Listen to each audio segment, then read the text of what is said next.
I think he only lost one series, which was against me, and in Akura he only lost one series, which was against TheCrydd. So they were tied, but since Crydd won against Inukura, that means that he got first Head-to-head place. tiebreaker. Makes sense. Yeah. All right, then. So we're starting off here. Our first map, of course, going to be on Calderis Refinery. Where else would it be? Crydd playing as that Chaos Lord, durable and destructive commander that cannot be suppressed. And, of course, it's going to be Along Came a Spider, this time on the Apothecary. Normally, I've been thinking about him as an Eldar player, but what do I know? Healing commander with a heal. And I'm also going to turn the music on right here. There we go. All right. I think Spider these days is most famous for his OM play. Ordo He's one of the only players who tries to make it work. Him and shoulder mount. Mm-hmm. And torpid, apparently. Fighting height. I think Brother Captain and EA are decent, but Demon Hunter is struggling. Yeah, I've definitely heard a little bit about that, about the Demon Hunter, but I don't know. There's still been a few times when I saw just people trying to play the Ordo Malleus into Eldar, and it was not looking pretty. And some people trying to convince me, no, but the Ordo Malleus can do it. But a few times I saw it, it was ugly. But we don't have any Ordo Malleus here. We got some Chaos against some Space Marines, some Power Armor party. And not too much interesting happening just yet. Pretty basic builds, I would say, for the most part. Double scouts, no triple scouts like Dark Hero. No triple scouts. No second heretic either, so that maybe... Well, I mean, that you're pretty flexible on. I think getting a second heretic squad a bit later is also decent. So you can get something like Raptors first, and then once you get into tier 2 with all of your demons, then you can get a second heretic squad. Yeah, and Crydd is... Oh, wow. So there comes actually in that tier 1.5 purchase. I was about to say that he put down the node and a single power generator, definitely indicating that he wants some kind of tier 1.5 unit. And now we actually see which one it is. The least likely one that I would expect, but, I mean, I would just expect now that he is getting the Noise Marines that he's going to try making some... just runs over to Along Came a Spider's power farm. Now, Along Came a Spider with only... He's actually got 2 nodes, 2 activated power nodes, probably indicating that he wants to get Assault Marines. Yeah, that's likely, and it's going to be very strong against the Noise Marines.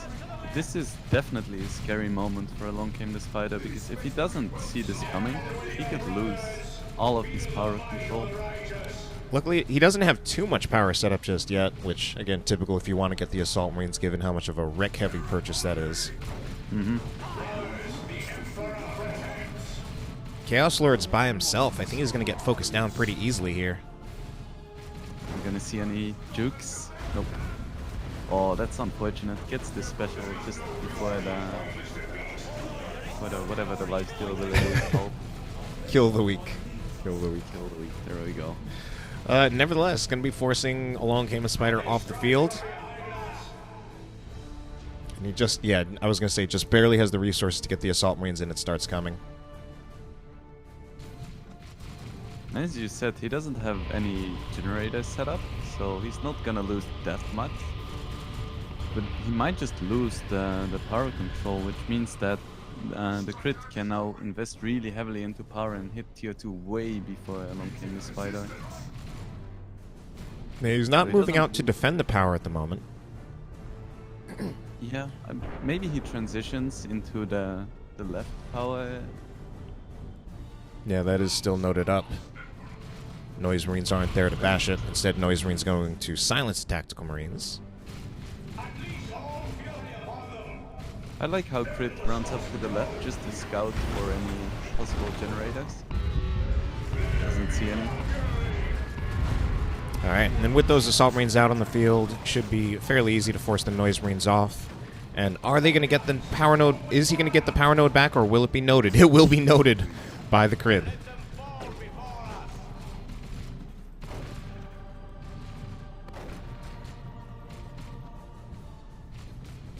Alright. Shotguns. Yep, those shotguns... I mean, it's good for, aside from, you know, the shotgun blast against the heretics, also just kind of good for focusing down that Chaos Lord as he tries to get into close range. Yeah, for sure. Can suppress him, but you deal a ton of damage.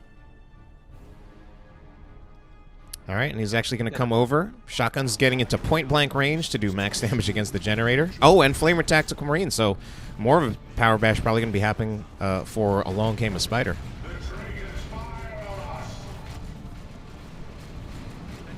Nice jump from the SM. Assault Marines on those flanking Chaos Space Marines. TheCrydd is floating a bit. Can definitely go tier 2 now. Oh, yeah. All right, so Power Bash continues for Along Came a Spider.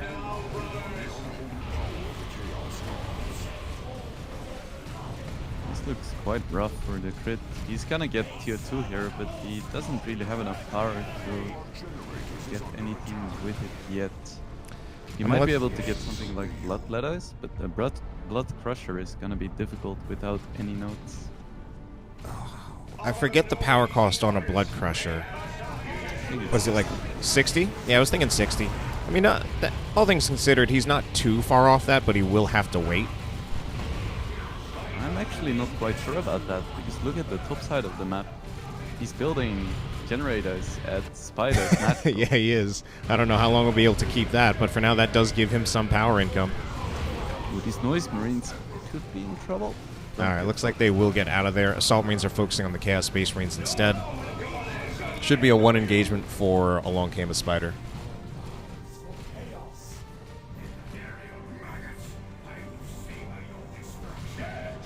These were some nice engagements for Spider, but he's quite far behind in economy. If you look at the map, it's very red right now. Yeah, most of what's red are just the power nodes. Although he's going to get some of the victory points back. Oh, wow. Big VP deficit at the moment. 473 to 212.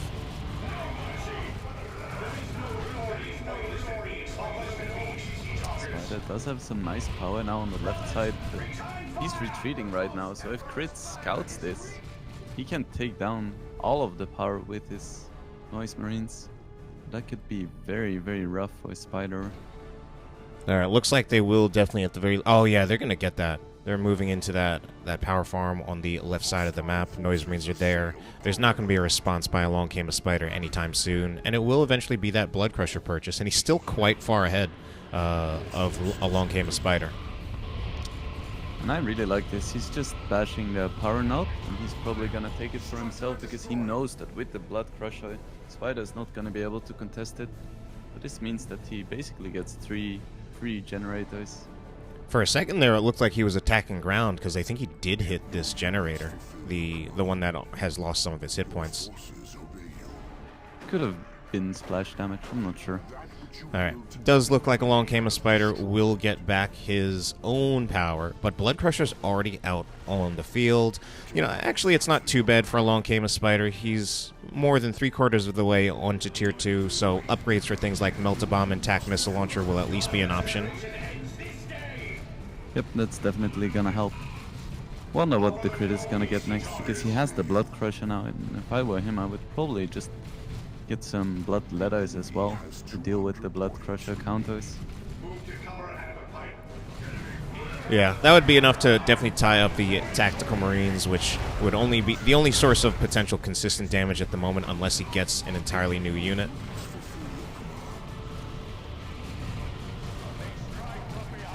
So Blood Letters, or rather Blood Crusher, already tying up that Tactical Marine squad just in case they're... yeah, they were in the middle of upgrading to a missile launcher, but they have to retreat before they can actually have any chance to use it. Ooh, Assault Marine's going to see if they can wipe that Chaos Space Marine squad. Can they do it? They can't. Don't think they can. Yeah, down to 17, but not enough. That would have been very big. If they had a sergeant. For Tier 3? This is something he really likes to do. Just rushing Tier 3 and then getting some Terminators out. He's got that plus 89. He did it to me twice. Yeah, I mean, at least he did get something out of Tier 2. Obviously, if he did do that, it wouldn't be a heavy Tier 2, but it's not like he skipped Tier 2 entirely. And the Blood Crusher is getting value at the moment. The double Tactical Marines for Along Came a Spider, with one of them having the missile launcher.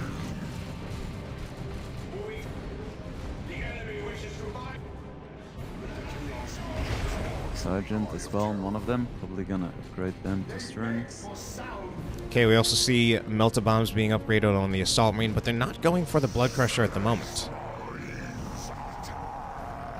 And So TheCrydd is very conservative with his tier 2 vehicles generally.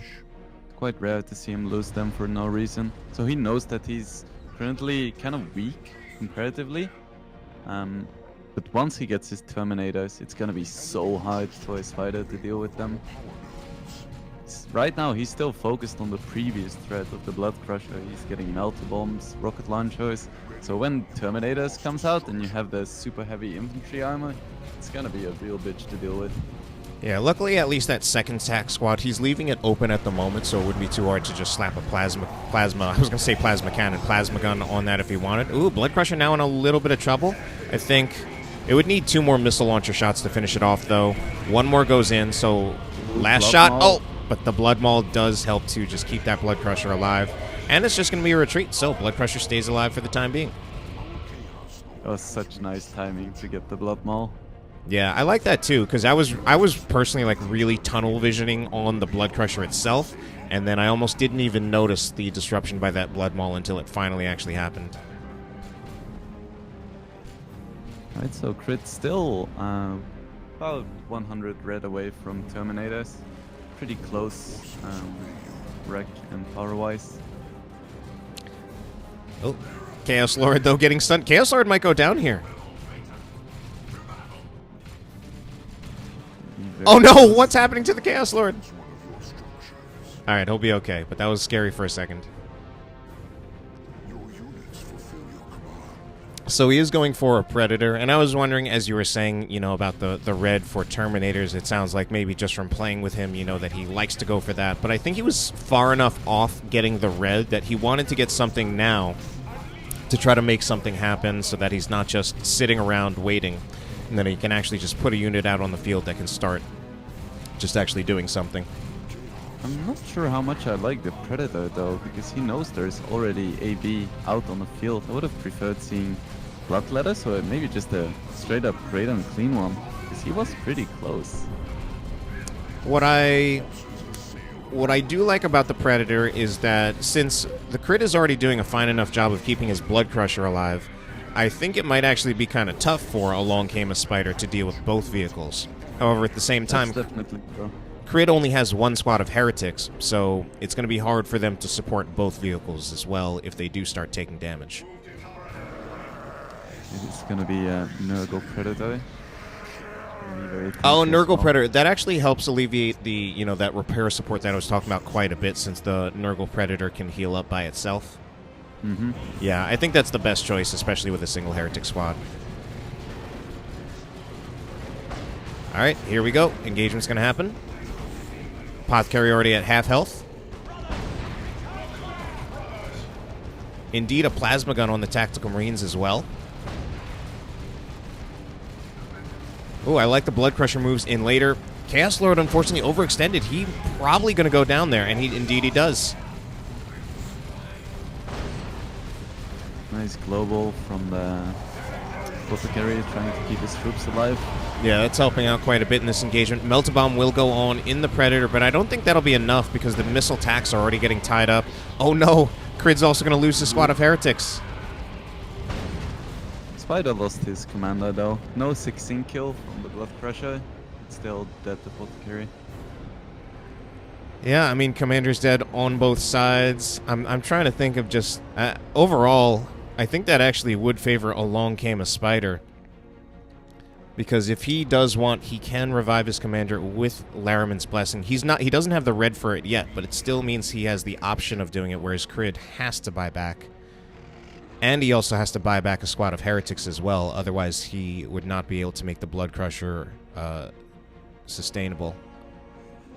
Yep.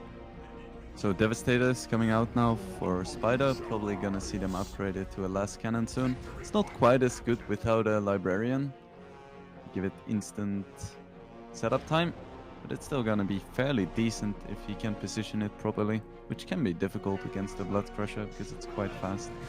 Yeah, I think he's going to want to keep it pretty far back, which would actually make it a lot harder for the Blood Crusher to approach. And in most ways, I was going to say in most ways, this is a pretty even game, but it's actually TheCrydd who has a massive victory point lead. And he does have the red now for Terminators, but now he's 400 requisition off. At this nuke as well in 50. At this point in the game, if he's got a lot of that red, I would almost rather just prefer to see a use of the Bloodlust global, since I've always felt that that's been a great global. I think it's mostly melee focused though. I think it doesn't have too much melee stuff, right? I think, well, it does. It increases damage for both ranged and melee, but it increases damage more for melee than ranged. Ooh, Blood Crusher's now in a little bit of trouble. It does take another missile launcher hit, but it will charge on out of there and it will be just fine. Along Came a Spider didn't get the cap yet in the middle, though. He has so many low HP troops now. I'd love to see him get the war gear that allows you to heal multiple troops. Even though it's better in team games, just look at the HP. Yeah, I do see what you're talking about with, you know, the tac squads and the assault marines all at about like 75-ish, or in case the tac squad's more like at 50-ish% or 60-ish%. He's staying out on the field even though some of these squads need reinforcements, but he just doesn't want to give up the middle. Mm-hmm. Would love to see TheCrydd get let the Galaxy Armor of the Inferno, is it? Yep, so the war gear is the Armor of the Inferno, and the ability is Let the Galaxy Burn. He's got no requisition at this point, though. Where is that requisition going? Yeah, it's very curious. He doesn't have that high population, even. Bit weird. He probably rebought his hero recently, no? Yeah, that's definitely part of it. Now he's going out onto the field. The Chaos Lord's only down to about 30% of his hit points, so his impact in whatever the next engagement's going to be, I don't know, I think fairly minimal. Flank attempted by Along Came a Spider. Along Came a Spider does not really need to force this. He can just kind of wait.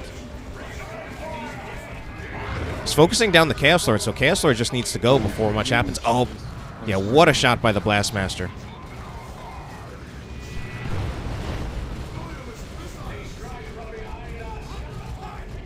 Oh, I think the Blood Crusher's dead. Yep, indeed it is. Definitely a nice kill there. The Blastmaster is doing so much work, though. Oh, this is going to be a drop pod to reinforce. Nice choice. Oh, but here's the Imperial Abyss. He's retreated right through it. Ouch! Oh, no.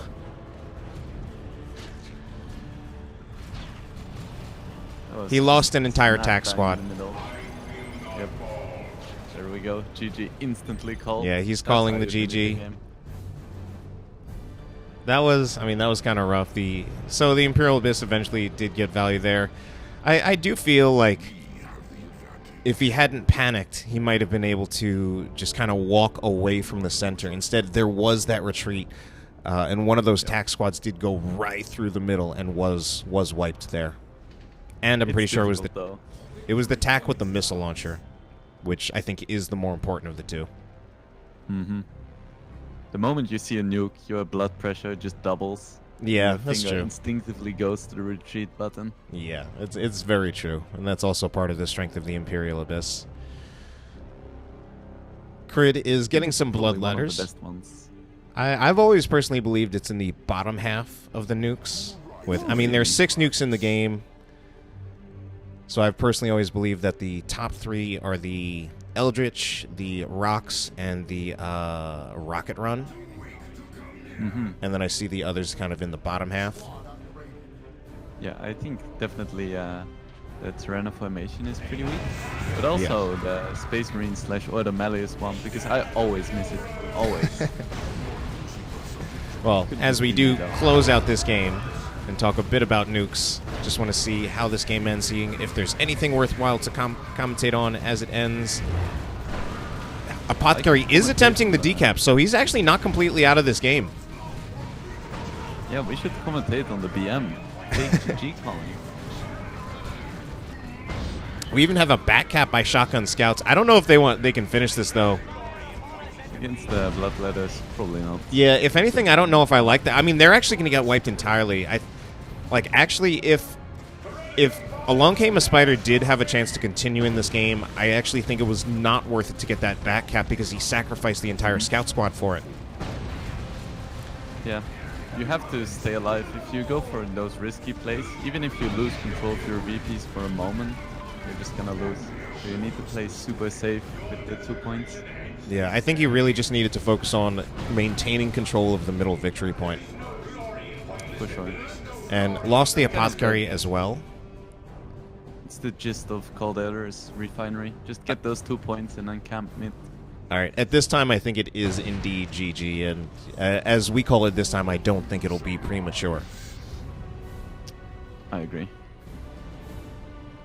Would be a pretty sick comeback. I don't really see it happening here.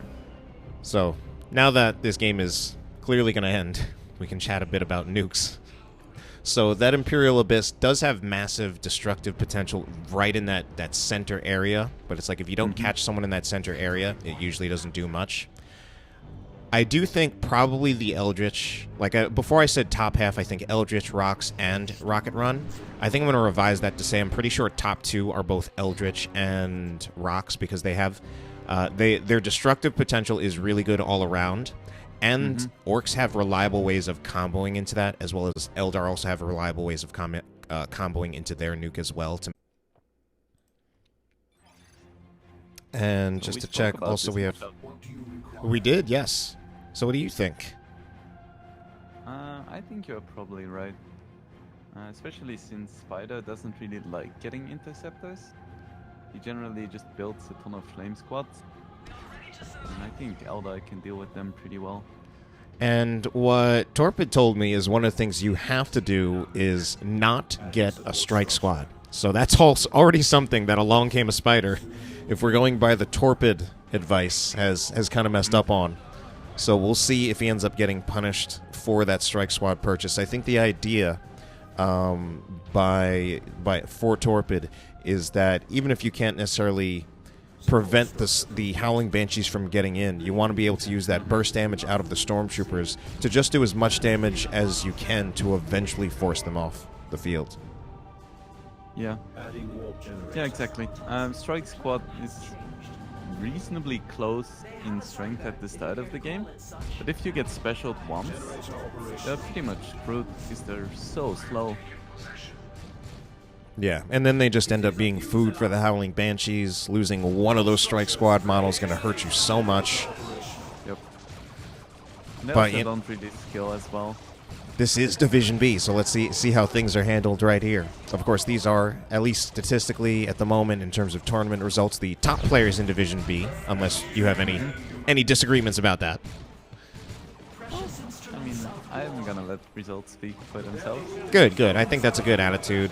I always believe in that very much too. I think both of these players deserve to be here. Yeah, I mean, if they are here, then pretty much they do deserve to be here. Meanwhile, Banshees did take out a Strike Squad model. If I remember correctly, I think the reinforcement cost of a Strike Squad model is like 83, unless it's been changed, because that's definitely from a long time ago. Tactical Marines are at 75. And it is... Oh, okay, Strike Squad now 75. I think it used to be higher in the past, but still, 75 is a huge amount. Yep, it's almost a gen. And here we see the Purgation Squad. Should be able to stop the bash. Yep, Purgation Squad does make sense, as I think that's basically what you have in terms of slowing down the Howling Banshees. Warlock going on a trip. The double back. Warlock tying up the Purgation to make some room for the Howling Banshees. Although I like that use of Banishment from the Strike Squad as well, doing a little bit of area of effect damage against the Banshees. Proves not to be enough, but I still kind of like it. They absolutely melt. And that's another 75 wreck. Yep. Meanwhile, Howling Banshees get out of there with only one model, so definitely a positive trade for them. I was gonna comment on TheCrydd buying 3 generators instantly, and the possibility of that getting punished by Along Came the Spider, but since he got so many Strike Squad models, I think there is not that much of a cost difference between just getting some gens and losing some strikes. And so Purgation Shuriken as well. Purgation at the moment don't even look like they're moving over to attempt a power bash, which I'm kind of surprised about, because eventually the Shuriken Cannon... Actually, Shuriken Cannon, I think, would have been out in time to stop it. Yeah. I think there is no point to just send a Flame Squad in solo if the enemy sees it coming.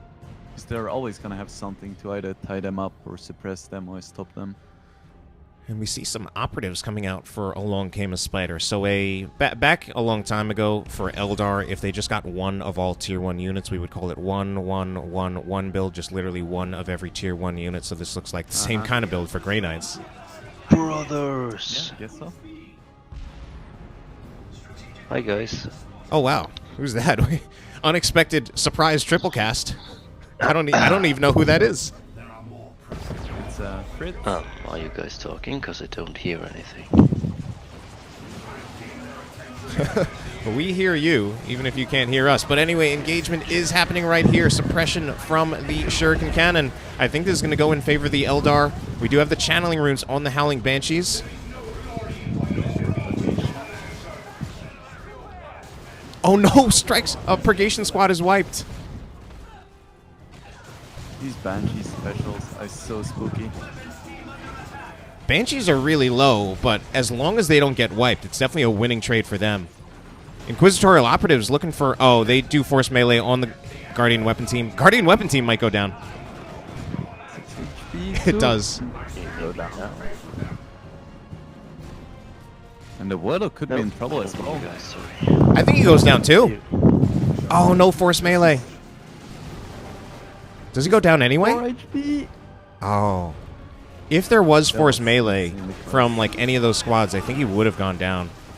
I think so too. And that would Grenade on retreat. big grenade. Does get a strike squad model. That is worth it. For sure. This is what I love about TheCrydd. All of his games are just so hectic. So, although we did eventually see the Guardian Weapon Team go down, a little unfortunate, the channeling runes for the Warlock definitely got massive value on those Howling Banshees. Oh, double Inquisitorial Operatives. Twitch chat calling that out as a probable Overwatch mistake. Yeah, I think so too. If that is the case, we'll see Spider complain about it in the next lobby for sure. And I'm trying to think right now, I'm trying to think off the top of my head all of the abilities of Inquisitorial Operatives. They have a smoke grenade, an incendiary grenade. Forget what the others They are. just have a lot of stuff. I know they don't have a shotgun blast despite having shotguns. Yeah, well, not everyone can just go blasting. Hey guys, I fixed my problem. Sorry. Can you hear us? Yes, now I can hear you. And who are you? Because I don't know. I'm Fritz. You casted me in your second cast. yes. You're back. So we have a surprise triple cast. Fritz is here. We are actually in the middle of casting the Division B finals. Ah, amazing. It's like we're having a party. We can change high argument. Yeah, that's Django, by the way. We can change the channel, but no. Yes, we go general too, so we don't interrupt you guys. Have fun. Alright, thank you. Have a good day, guys. Awesome casts, by the way, Maestro. Thank you. Keep Thank up you. the good work. I appreciate it. Alright, as we get back to this game here, going to be Howling Banshees taking that natural victory point. Just kidding. They think better of it. Want to do something else.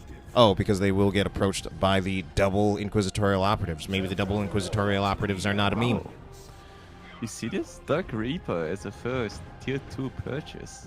Yeah, that's an interesting one. I mean, it's especially funny considering there actually isn't that much power armor for Along Came a Spider. Yeah, I was gonna say. This is usually what you buy in tier 2 when the enemy has a lot of power armor. There is mostly normal armor and it's early tier 2. I would have expected a Falcon or a Wraith Lord, something like that. To deal with the... to punish the late tier 2.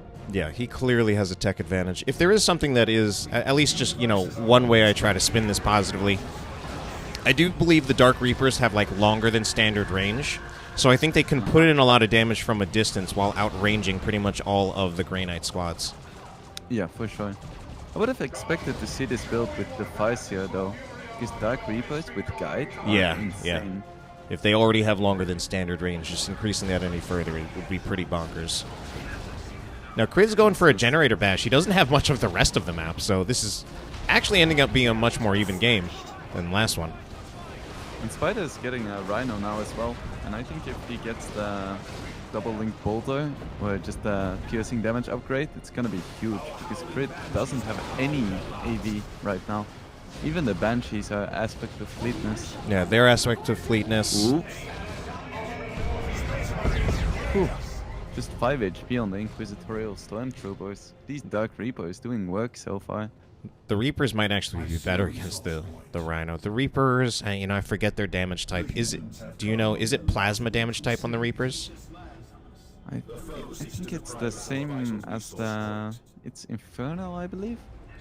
I'll have to check up on that one. Plasma damage would be a little bit better against vehicles.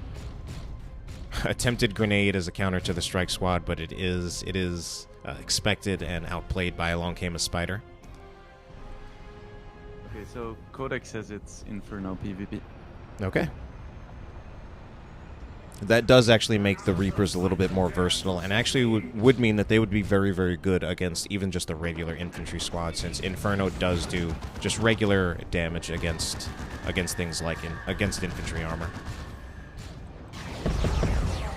These Banshees get a huge pressure on the strike squad. They could be in trouble. There you go. They just melt. We do see Reapers there trying to do some damage to the Rhino, but it's pretty minimal. Yep. Indeed, we see the heavy bolter turret. So the infantry from the Crydd is going to be in a little bit of trouble, luckily. Yeah, heavy bolter on that Rhino is actually, I think, fantastic. I mean, if you think about Razorbacks are already good enough just with a heavy bolter. The Rhino even still has that little guy with the storm bolter on top, just adding just a little bit more damage. So that must mean the overall DPS of this Rhino is something like 60s or 70s. Yeah, it's very strong for sure. So we will see that Wraithlord out of the Crydd, and he's choosing to get a Bright Lance on it. Yeah, I don't mind. When walking, the Bright Lance is actually quite similar in damage to the Shuriken Cannon to infantry. Because it has the 100% accuracy as opposed to the 50% from the Shuriken. The only problem, as I've learned, is there was at least a recent cast. Although the Bright Lance did get a hit on the Rhino there, I have seen some problems where there's still a long-standing bug where the Bright Lance is capable of missing transports for some reason. Doesn't seem like it's been a problem yet in this game, though. Yeah, that sounds like Relic Spaghetti Code. Oh, man. I mean, it's funny. I play Heroes of the Storm, where they joke about calling Blizzard Entertainment a small indie company when problems happen in this game. Yep. Now we've got Relic Entertainment, who I literally haven't touched this game in years. Mm-hmm. I mean, it's the same for Dota. You have Valve, one of the biggest gaming companies, and they're also a small indie company. Well, we see the Brother Captain going down. These Banshees are just tearing shit up. Oh, man. I wasn't even looking at that, because I was watching some Inquisitorial Stormtroopers get melted on the other side near the generators. I mean, a single squad of Banshees just killed the enemy commander in like 2 squads while being shot at by 3 other squads. Seems fine. Was the Warlock there? Yeah, he got the channeling runes off at the start. That makes a... And so if he used channeling runes in that engagement, it actually makes a huge amount of sense to me. Mm-hmm. Because channeling runes heal every single model for 200 over time, which is pretty decent. Yeah, what I like about channeling runes is that it's a heal over time. So I think that synergizes well with Banshees better than the Spirit Stones from the Farseer, since you don't have to wait until they're like a little bit low on health and risk losing a model. You can just use it at the start, and then they just regenerate health as they're taking damage. Yep. It's like the Painboy Sluggas. All right, so Difference Crydd being that the Banshees are spooky fast as well. Yes, they are. So CryD actually with a triple cap now. Overall, the game has been pretty even. Certainly much more even than the last one. Maybe along came a spider. Proving me wrong about my, my assessment of the matchup. But, what you said about that brother captain, although he cannot be knocked down, he's still very vulnerable to the Banshees if he does find himself in a retreat situation because of how slow he is. He's going to be so easy for those Banshees to catch up. Incendiary Grenade goes in on the Banshees, but they run out of it. I'm quite surprised actually that Spider didn't go for the big hammer war gear, where you can do the huge... Oh, huge grenade! Grenade goes in, and Dark Reapers get pinned. Interceptors will jump in on the Reapers. They could be in trouble though. Oh yeah, the Interceptors, yeah. They're on low health. I think they get wiped here. They're not even being retreated. Yeah, that hurts. Even if he had retreated them like 3 seconds ago, I think those Interceptors were dead. I think he could have used the global to give them some energy and teleport them out. But it looks like he was focused on getting the Wraith Lord. Yeah, I have seen that combo before, but I think you're right about how, given how late they were in there and were never retreated, I think he just lost track of them entirely. Yep, it happens. Especially since he has 6 squads. Oh, along came a spider actually calling the GG. That's pretty rough. He still has such a bigger army, but he's calling a GG, so CryD will go up 2-0 in this fight. Yeah, I think so too. He's probably the best one. The only problem is that he's a little bit squishy at times. So he has some insane damage and pretty good war gears as well. But if you just have some dedicated squads just focusing him down at the start of the fight, he's really not that threatening. Because all of his stuff is pretty short range. Alright, so let's just take a quick look at our heroes. We do have the CryD here playing as Sindri, Trollface, Chaos Sorcerer, this spellcasting and battlefield manipulation hero. And on the other side, it will be Along Came a Spider playing that Eversor Assassin, kind of a damage melee hero. And, as you were talking about him being kind of squishy, one of his mechanics is also the fact that in order to increase his damage, there are ways that he even sacrifices his own health, which, of course, can effectively make him a little squishier. Yep. Not sure about you, but I am lagging a little bit here. I'm afraid I'm doing just fine here. So hopefully you'll catch up in a bit. Although not too much interesting things are happening yet. Doombolts will go in from the Sorcerer on the Strike Squad, and they actually do take about 25% of their health and damage. They were able to dodge some of it, though, so they didn't take most of the damage. But Sorcerer will just tie them up, which will give the advantage to the Chaos Space Marines in the ranged battle. Oh, and yeah, special attack from the Sorcerer. This is definitely going to be a win in this engagement for the CryD. And Sorcerer will just move to tie up the Strike Squad as well. Psychon is active, though, from the Eversor Assassin.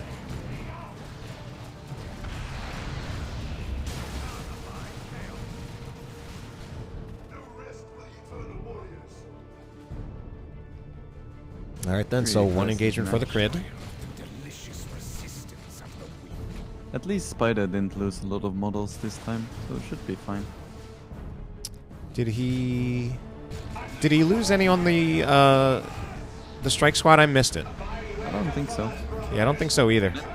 He's backcapping as well with Stormtroopers. Hasn't lost any on the Stormtroopers yet either. Yeah, so it's pretty nice, these engagements for him. I do think he should let his troops heal to full. Yeah. Otherwise he's gonna spend half of the game just retreating them over and over again. And it does look like he agrees with you and he will retreat both his Strike Squad and his Stormtroopers, but it does mean he's kind of forced off the field.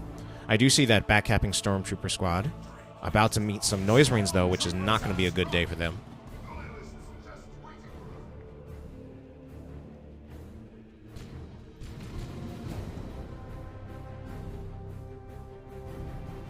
So Noise Marines will be running around and will regroup with a squad of Heretics that has only 2 models. As Chaos Space Marines and the Sorcerer chase down that Inquisitorial Stormtrooper squad, and he will eventually just look for a good retreat path.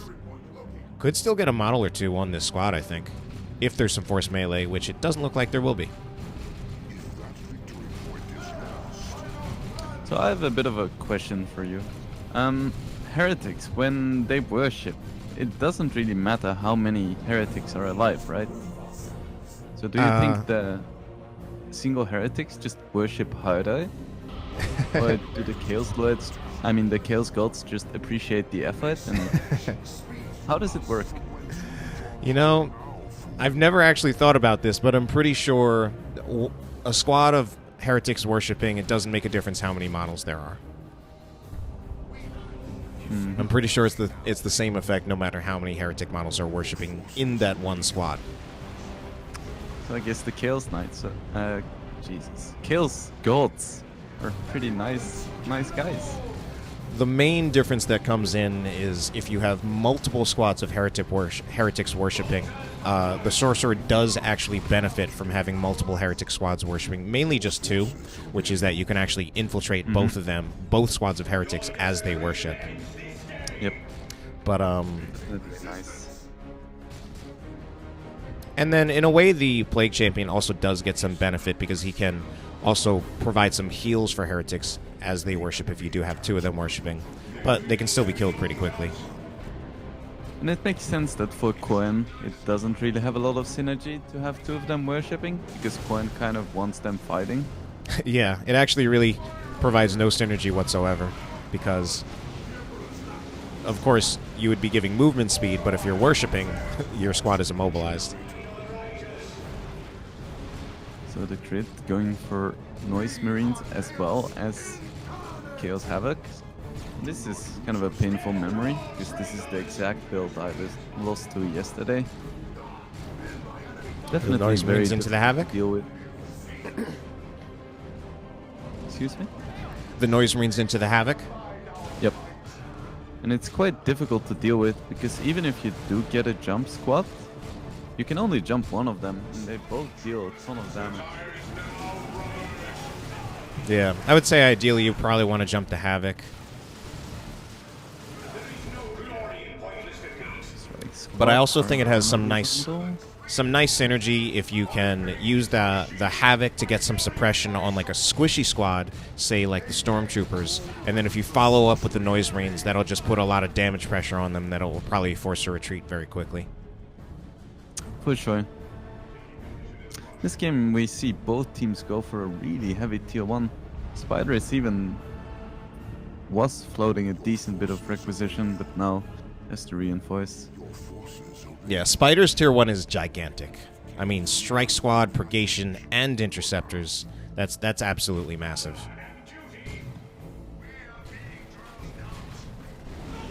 With now upgrading his CSM with Eternal War with extra damage. Heretics getting quite low. Yeah, they're getting burned alive by that Purgation. Only lost 2 models though, so not too bad. So eventually it will be TheCrydd winning most of these engagements, I think. Ord O'Malley is getting forced off the field. Interceptors will teleport in to try to deal with the Sorcerer. And I think the Sorcerer might be having a little bit of trouble with this.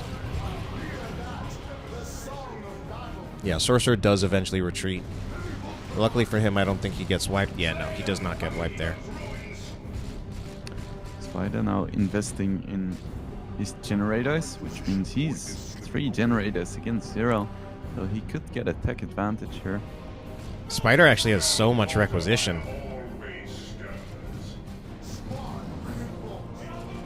Yeah, he could get his 6th tier 1 squad.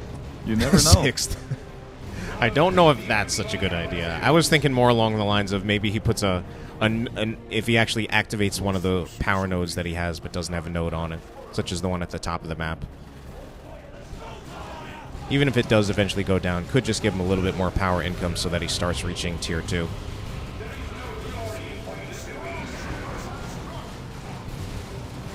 Yes, Sorcerer now with the Sword of Flame. Pretty good against these melee squads.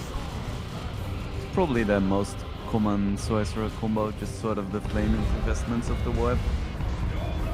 Yeah, it doesn't have those vestments yet. Could certainly get them since he is trying to tie up a lot of ranged squads. And I mean, actually, this game here, although TheCrydd still has a victory point lead, in many ways this is looking good for Along Came a Spider. TheCrydd finally does have some more power income, but I think, yeah, Along Came a Spider has enough for tier tier 2. And wow, look at all that requisition that he has as well. I was gonna say, he was almost at 900 in tier 1. Yeah, as much as that looks like a requisition float, I actually think he should not get, like, I wouldn't want him to want to see him just get like another strike squad, another stormtrooper squad. I would say save that for reinforcements, or save it for these generators that he might actually have to buy back. I would have probably noted the top power as well. Yeah, and it looks like he did eventually do that. Yeah, he did just start that just a few seconds ago. Nice. Spider, you're so good. So Spider definitely in the advantageous position. Would really want to see him get a Rhino. I was going to say a Razorback, and technically a Rhino, if you put a heavy bolter on it, really is a Razorback. Mm-hmm. So just one of the lore inaccuracies in the Elite mod. Oh no. Unplayable. Adila, please fix it again. Oh no, Sorcerer got knocked down, but he's got enough support there that I think he'll be fine.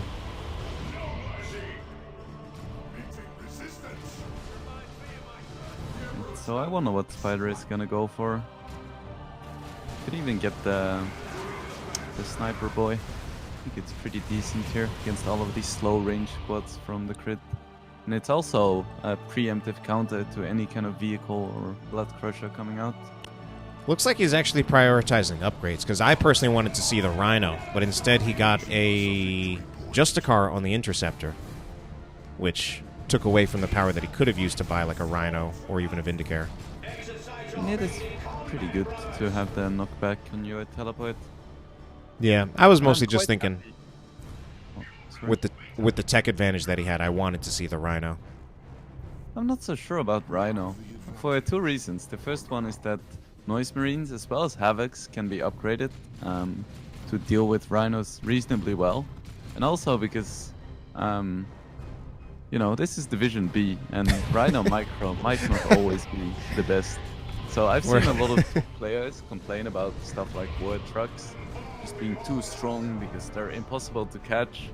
And they give so much flexibility to all of your units. But here I am in Division B, just being like, I always lose my War Truck after like 30 seconds. I don't think they're that strong. So you're saying we need some high-level micro if we want to see that, huh? Oh, definitely. Meanwhile, Interceptors jump in, and it does mean they immediately need to retreat, even lose a model. It wasn't the Justicar, luckily for them, but yeah, they teleported in with like half health when there were heretics waiting for them. Oh, miss on those Doom Bolts. And here is the Blood Crusher. My game is completely frozen, so... Uh-oh, that's a shame. And it turns out, instead of the Sniper Boy or the Rhino, we actually have a Terminator Librarian. I'm not quite sure how much I like that, because I feel like he already had infantry superiority. Yeah, and I'm worried about things like the Terminator Librarian. I don't know if it does that well into the Blood Crusher. So... Yeah, exactly. That means that along came a Spider. Yeah, he's upgrading to silencers on the Purgation. I actually wonder if I would prefer that new conversion beamer thing. Goes for the silencers anyway. Quite sure. Actually, we did have a Melt Bomb on the Blood Crusher, and it's now in a little bit of trouble. Pretty big if he takes it down here. It's taking quite a bit of damage from the power melee. Alright, he's out of range of the silencer. That really just needs to go home. Actually, there are heretics nearby he could worship.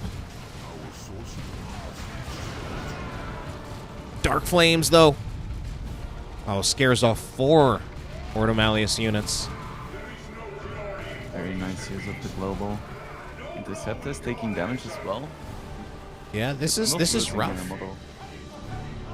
When along came a Spider had that tech lead going into Tier 2, I was really feeling like things were going really well for him and wondering if he would be on track to win this game, but now it doesn't look that way at all.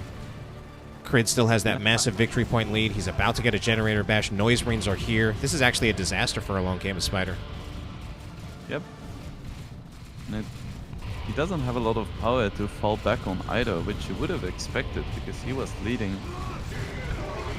This could be really huge if TheCrydd gets the decap. The Purgations are in a pretty decent position though. Interceptors jump in on the Noise Marines, but they're at such low health. Heretics are still in here, could potentially punish the Interceptors. Go down. So Havocs are down. Okay, this is actually going well for Along Came a Spider now. Doesn't quite get the wipe. All right, tried to finish off the Noise Marines, just barely did not accomplish it. Heretics should absolutely go down. Yeah, it's actually the... Oh, and the Sorcerer goes down as well. Special attack from the... Just jinxed it. Yeah, okay. That was a... Caster's curse. Yeah, that very much was. I mean, that was looking like such a strong position for Krydd. And now it's like, I'm not sure how he recovers from that. He's going to try with the tier 3. He kind of needs more presence on the map right now, because even if he gets a strong unit, he's just going to lose all of his points. I mean, ideally, yes. Along Came a Spider should be able to just, like, play around the map, but he actually hasn't even gotten the double cap back yet, despite all those kills. And I think this is the point where VPs have to become a little bit of a focus, because you want some wiggling room in the late game. Eversor going for a heroic 3v1. Probably a bit unwise. Alright, then there... I'm trying to figure out these visual effects and trying to figure out what Ordo Malleus ability is that on the ground. Yeah, relatable.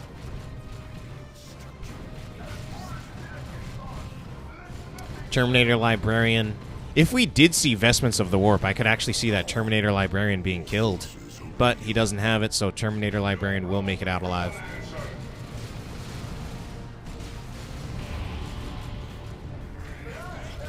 I think the Sorcerer needs to be careful here.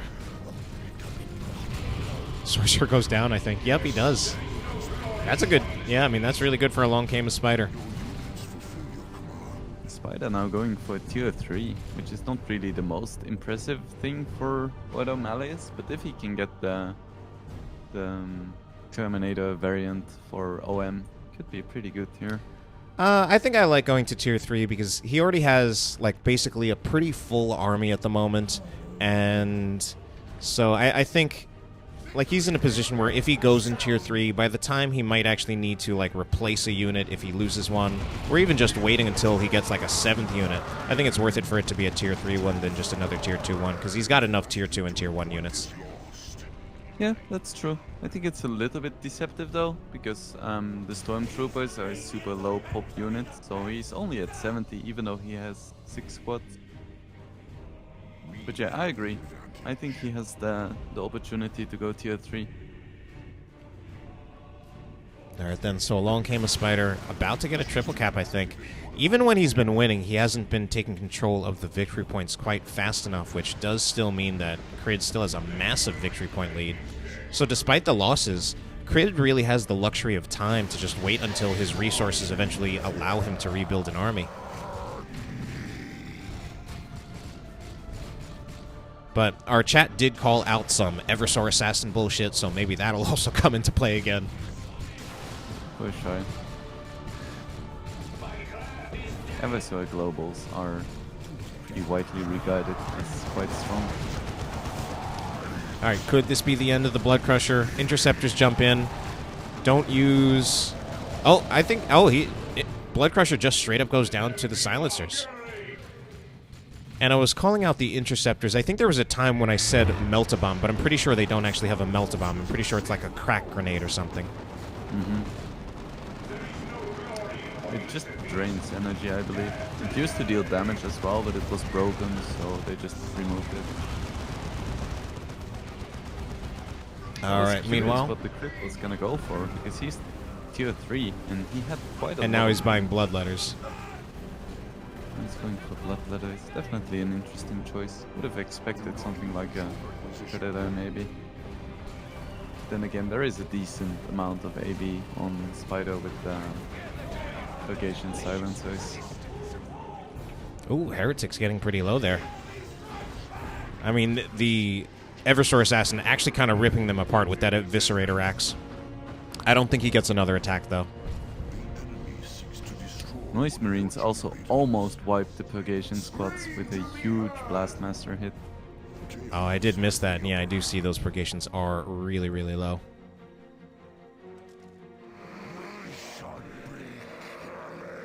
I love how Noise Marines can just kill a single squad in a single shot. It's a good shot. Especially high model units. Wonderful unit in team games.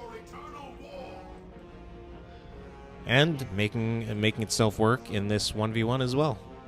Yeah, for sure. Noise Marine's a very strong unit in tier 1 for the bashing potential, but in tier 2 they tend to be a little bit worse because it's kind of hard to get close, so that's why Blastmaster is so nice. Really extends their range. Makes them a lot more flexible because the hits do a ton of damage to both vehicles and infantry. Yeah, it basically kind of helps them to scale throughout the game. Alright, Eversor Assassin's going in by himself at the moment. Okay, but here's some support from the Terminator Librarian and the Interceptors. Interceptor teleport is committed. Okay, now he sees the Bloodletters. Oh, does he have Sanctuary? I don't know if he does. Okay, there he does. He uses it.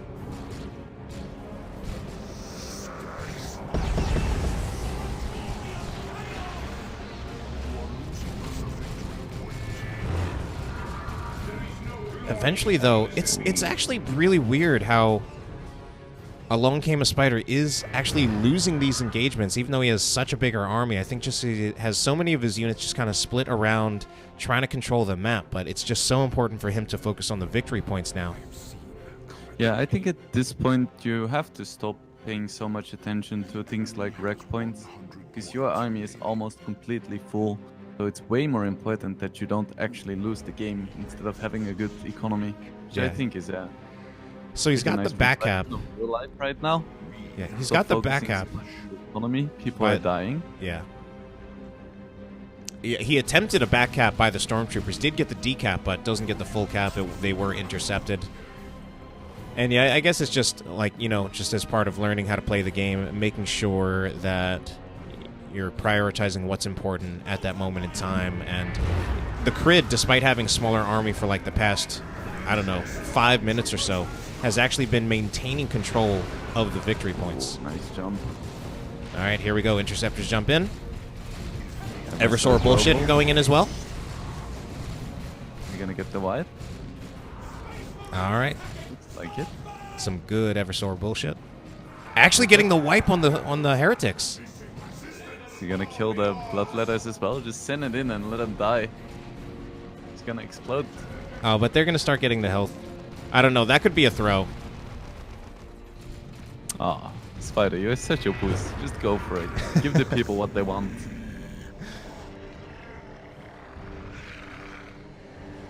He's gonna get the triple cap now. Crydd's gonna have to replace his heretics, and he's also floating quite a bit. I wonder if he's gonna go for a great unclean one. And he actually be saving up. Yeah, he does actually have the time where he can afford to do that.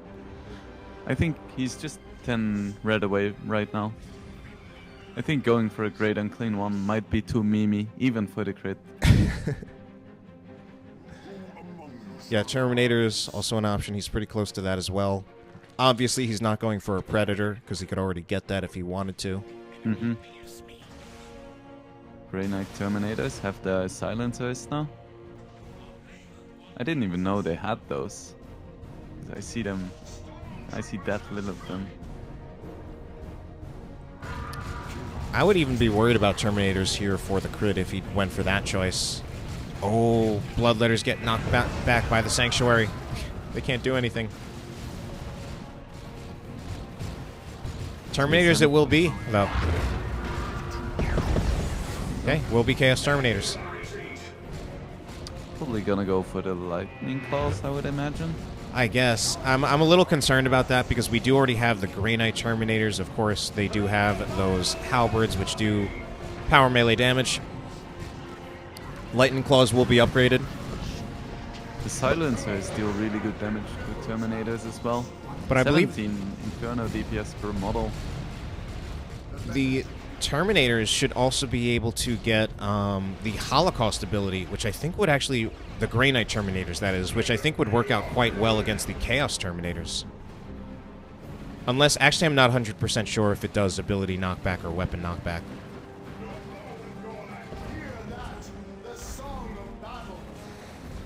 Alright, Bloodletter's teleporting in.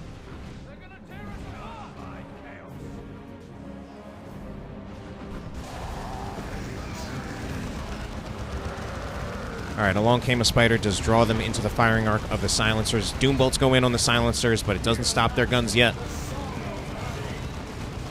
Bloodletters have to phase out into the warp. And the Sorcerer finally gets a tie-up on the silencers. Chaos Terminators are super low, though. Get the teleport away, so it should be fine. Unless the Grey Knight Terminators can follow them. Both the Grey Knight Terminators as well as the Chaos Terminators did lose a model, and this is still actually along came a spider maintaining control of the map. Did lose a victory point though, so we will need to get that back at some point. Heretics trying to fight Terminators in melee. As we can see, that's not working out very well. Like, they're basically doing nothing to the Grey Knight Terminators. Yeah, because even with this low HP, they still have more HP than Heretics. I mean, yeah, they had about 1,000. Heretic Squad has a maximum of 930. It's always a little bit deceptive. They should just increase the size of the HP buff with Terminators. Just make it fill the entire bloody screen. Yeah, I was thinking that too. Alright then, soon to be another triple cap. Yeah, he's getting a Dreadnought as well. Looks very good for him. Yeah, I don't know if that Dreadnought ever actually makes it out on the field in time to have an impact in this game. I think this game is actually over, and along came a spider. Will put a point on the board. Yep. Looks like it. Already took down Inquisitor today, which was a matchup where he was probably the underdog. Now takes a game of TheCrydd. Especially like if you put like a time field on something like Terminators and then you throw some Seer Council at them, that could be like pretty scary. And then of course Warlock has the Warp Throw, which has always been a scary thing. Yep, going to be selling on Island for Game 4 in this series. Going to be TheCrydd now playing as that tanky Orc Warboss that can charge around and knock around some cover. And along came a spider, going to be the Warp Spider Exarch, actually playing true to his name, going to be teleporting around the map and putting in some range damage. Yep, and I think this is definitely a very nice map for Eldai, just because it's so big and on the sides you have so much space, which leaves a lot of room for the webway gates. I've actually never seen this map in my life. This is the first time I've ever heard of it. Oh, really? I think it's a very fun map. Selenon Island. Who made this map? Was it Swift? Was it Indrid? Was it someone else? I'm actually not sure. Because it's definitely not a stock map. It's cool though. Looks nice. Like some Star Wars stuff. A little bit of reminiscent of the Empire Strikes Back, that beginning on Hoth. But anyway, Warboss going to be starting to focus down by the Dire Avengers. He will get into melee there, though. Now he's just going to be taking too much focus fire, though. What was that? Oh. Alright, that needs to be a retreat. Ooh. He's lucky that the Banshees don't have an aspect yet, because that could have been trouble. So I've seen some arguments about whether you should get 1 or 2 Dire Avenger squads. On which side are you? I mean, I actually talked about this recently in a cast, which I didn't even put onto YouTube yet. I think both are just fine.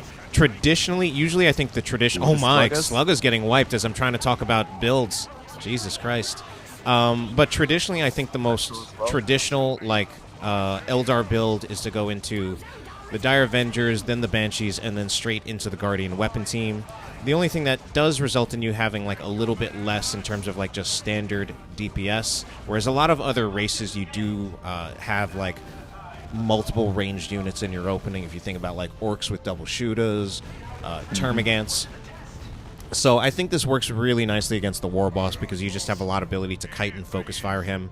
It's a lot harder to kite and focus fire a melee commander if you only have one regular range squad. Now, of course, the Guardian Weapon Team does provide some of that damage as well, but usually just more for its control.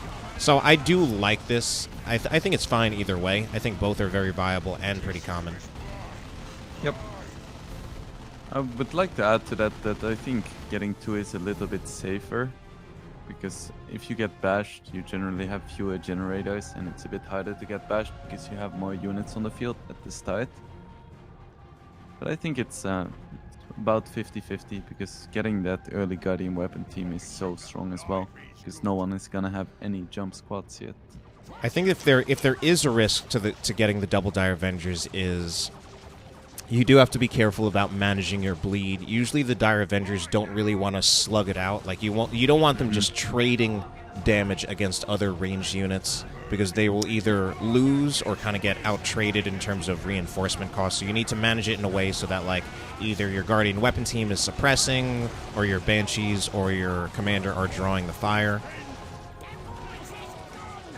Yeah, they deal really nice damage, but like a lot of Elder units, they're so squishy.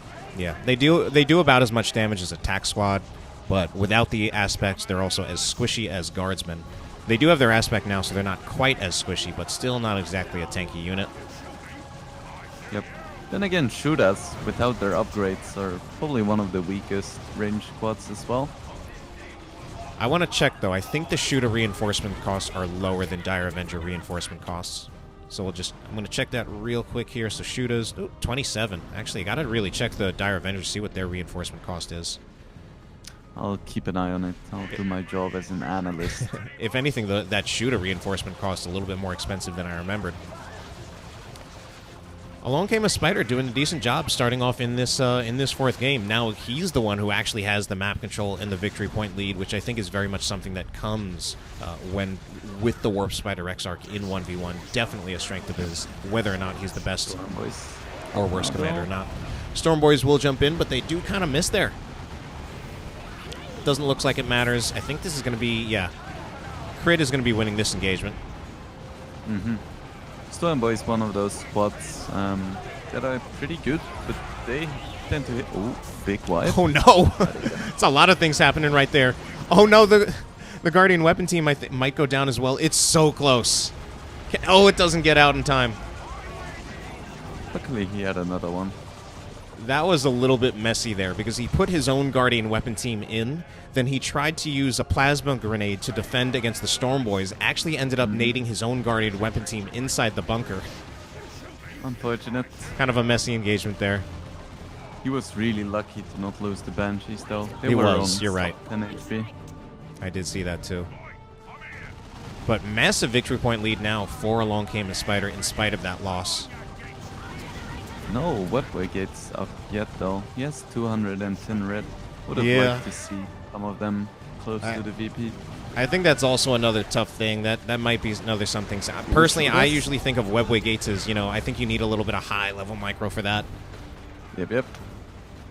Like, to the extent that I... high-level micro, TheCrydd forgets one of his shooter squads. Oh, no! Like, to the extent that I played Eldar in the past, I think I often struggled to use the Webway Gates because of the micro involved in that. But you know the hardest part about microing Webway Gates? What is it? It's forgetting that using a Webway Gate makes it so that auto-reinforce is turned off. Oh.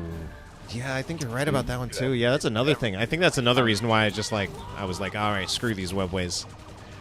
Yep. And you see your squad, you see it's in base, and you're like, why is it still half speed? Yes. And I'm definitely one of those people, I don't manually reinforce. I don't have that high-level micro. I gotta just put them on Overwatch. Same. So, Squad of Sluggas actually used Ardboys just to make sure those Sluggas didn't suffer too many model losses in retreat. Double cap for TheCrydd, but I don't know how long he'll be holding on to that. He's gonna get tier 2, though, and early tier 2 is definitely the Orc strength. Yeah, I wonder if we'll see some of that more attempted high-level micro from that War Truck, or maybe we'll just go with a Def Dread. I wouldn't mind Spider getting to tier 2 and then getting another squad of Banshees. Because right now, second Banshee squad? Oh no.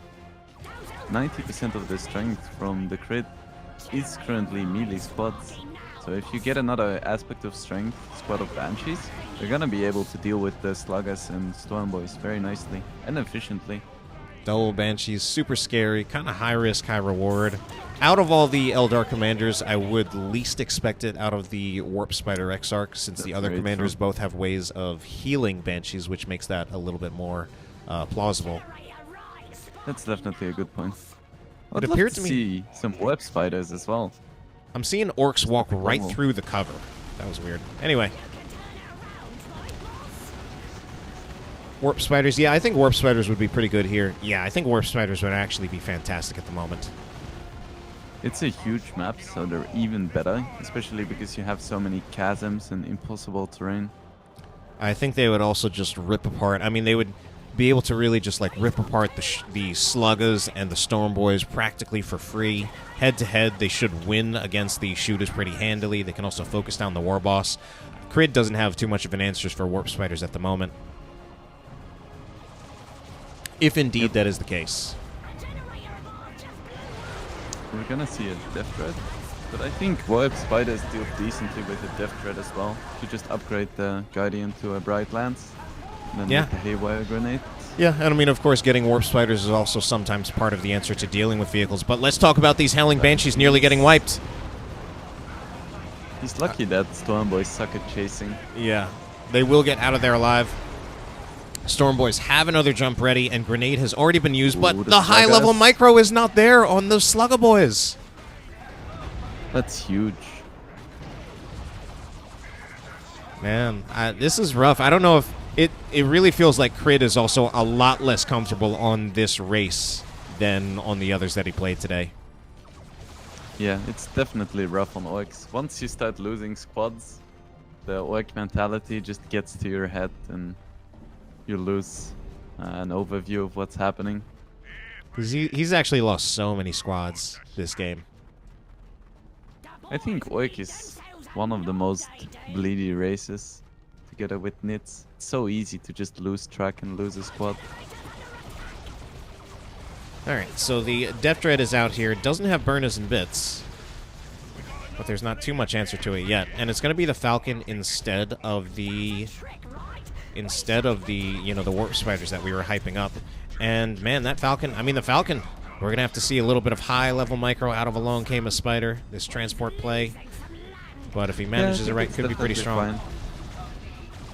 As you can see, the Death Dread is getting plenty of fights here. Yeah, Death Dread is taking a lot of damage. Be the end. Howling Banshee's taking damage. Oh, I think they lost their Exarch. Yeah, and he's immediately replacing it. But otherwise, they do have reinforcements. Oh, no! Stormboys step right on that grenade. They liked how shiny it looked. Death Dread's going to be finished off, I think. 2 HP. 1. Stop targeting the Stormboys. He's targeting the Stormboys. TheCrydd's calling GG anyway.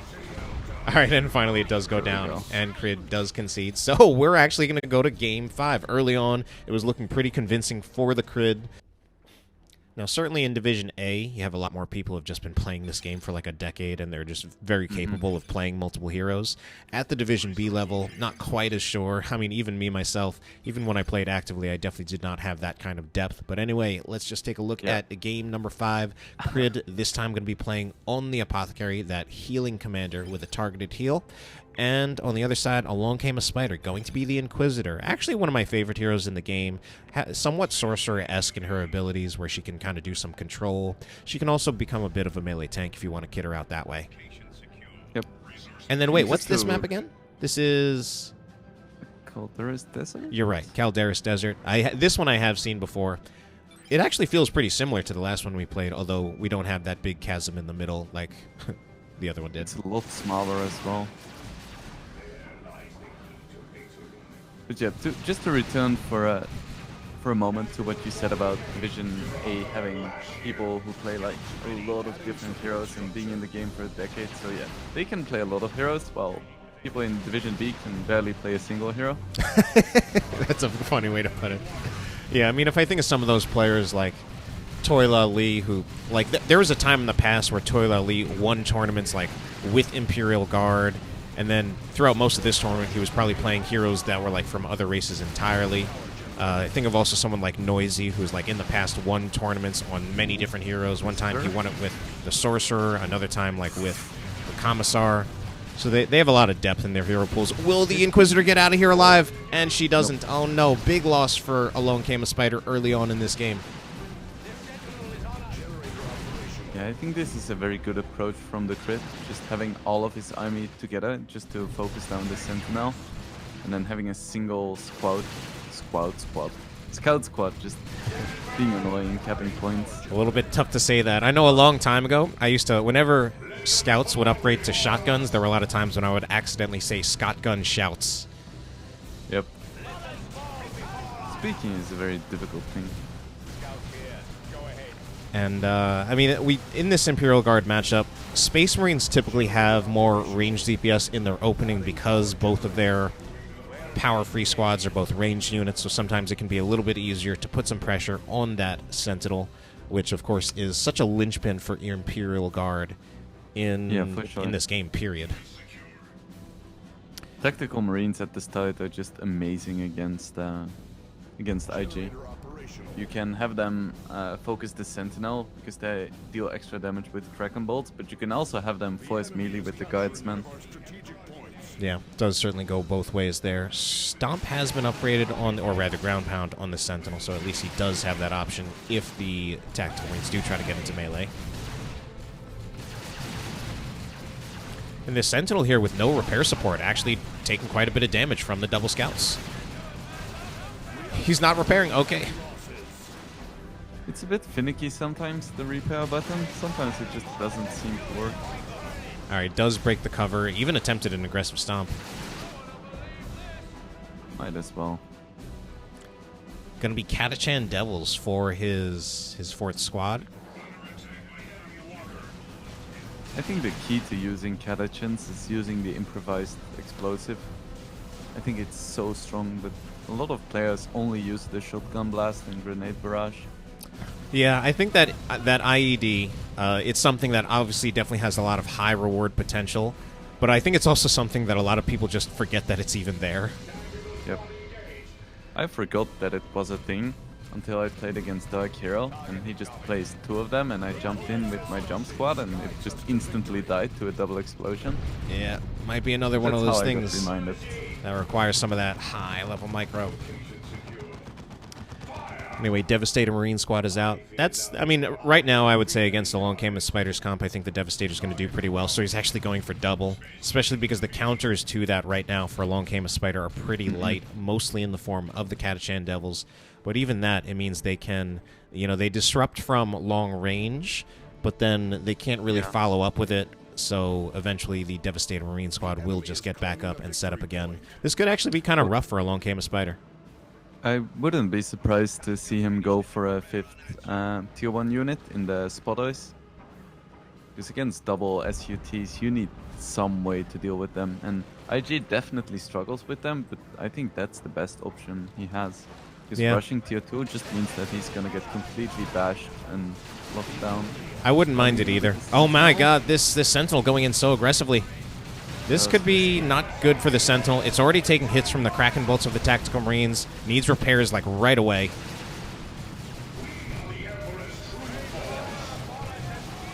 Hammer of the Witches from the Inquisitor. The Sentinel here. It's a pretty big fight, because at the same time, Guardsmen are capping on the other side of the map. So eventually he does need to move back. Catachan Devils will get suppressed and eventually need to retreat. I think he has to be careful about the VPs, though. Yeah, once again, we see TheCrydd off with a major victory point lead, and Along Came a Spider actually already suggesting that it's good, that it's the end of the game. I think this could be BM. I mean, he's certainly not in a strong position. And I think this is also something that is tough about learning how to play Imperial Guard, where, especially I've played Imperial Guard before, and when you're not fully proficient with Imperial Guard, dealing with suppression teams is actually pretty tough. It's a nightmare. I mean, there's definitely something they can do about it. Players like Toila Lee and a lot of good Imperial Guard players know how to make it work, but I think the learning curve to it is kind of rough. You might even need to play it like Company of Heroes style, where you actually have to like do flanks. What are those guardsmen doing? Yeah, this is very rough. Even if Spider does get a spotter squad now, TheCrydd is already gonna be in tier 2. And what makes this extra rough is that the Sentinel is going to have a lot of trouble even just slowly trying to burn down the Devastator Marine squad, because we've got the Apothecary with heals. I mean, he's contributing the passive heal aura at the moment. He, of course, can just use his healing ability. Massive victory point lead, almost 300, over 300 very soon. Yeah, this looks very difficult. He's just running in over and over again, but he can't really do anything to these heavy weapon teams. Yeah, very unfortunately, I think this game is probably done. So, like, I almost wonder... I'm trying to remember what heroes TheCrydd played earlier on in the game. He played an Eldar hero, right? I think he won with, like, the... I don't actually... Man, it's hard to remember, but...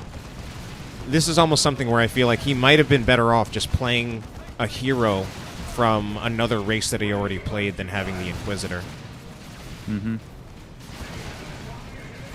And I mean, he's been very vocal on in the Discord about IG being weak to heavy weapon teams. So if TheCrydd didn't already know what to do, then he could have just looked in the Discord and seen how to win against Spider. So it's yeah, not a very tactical approach. Oh no, are we gonna have a 500 to 0? Oh my god, that's such a rough way to end this series. Yep.